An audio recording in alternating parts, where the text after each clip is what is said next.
দুটো তিনটে তো দর্শককে কি ঘুরে দেখলেন? এখানে তো ডিস্ট্রিবিউশন সেন্টার আছে, এখানে ট্যাগিং হচ্ছে। তো ট্রাফিক অ্যারেঞ্জমেন্ট থেকে চালু করে এখান থেকে যাবে সব বুথে বুথে বুথে সিএপিএফ গুলো অলরেডি পৌঁছে গেছে। তো এইগুলো ব্যবস্থা দেখতে এসেছিলাম সব কি করে হচ্ছে। স্যার বরাবরই তো ভাঙড় একটা সংবেদনশীল এলাকা, প্রচুর অশান্তি, সেই ক্ষেত্রে আলাদা করে কি কোনো ব্যবস্থা?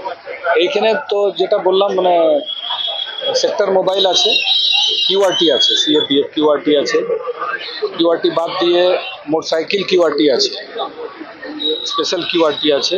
আর এইখানে কিছু নাকা দেওয়া হচ্ছে এক্সট্রা, মানে যেখানে যেখানে এরকম ঝামেলা হওয়ার আশঙ্কা আছে বা আগে টুকটাক কিছু যদি হয়েছে ওইখানে স্পেশাল নাকা দেওয়া হয়েছে।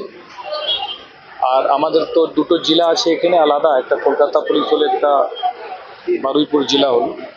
তো এখানে ইন্টার ডিস্ট্রিক্ট নাকা আছে, তারপরে ফিক্সড গাড়ি চেকিং জন্য এসএসটি আছে, ফ্লাইং স্কোয়াড আছে, এবং মোটরসাইকেল চেকিংয়ের উপরে বিশেষ নজরদারি দেওয়া হচ্ছে, যেটা অর্ডার এসছে ওইভাবে কি কোনো রকম এরকম যে মোটরসাইকেল দুটো চারটা লোক একসঙ্গে নিয়ে ঘুরে বেড়াচ্ছে এইগুলো কিন্তু কোনো রকমই এলাউড নেই।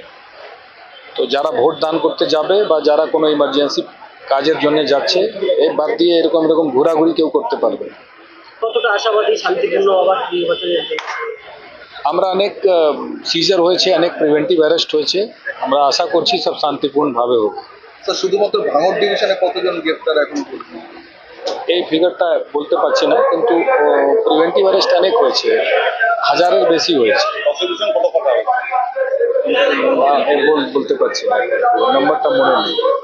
দেওয়া হচ্ছে যত ট্রাভেল মঙ্গর আছে ওদের দেওয়া হচ্ছে, বাউন্ড ডাউন করা হয়েছে। ইন্টার ফোর্স কত কোম্পানি? ভাঙড় ডিভিশনে কোম্পানি 20 না 21 কোম্পানি আছে। ঠিক আছে, থ্যাংক ইউ।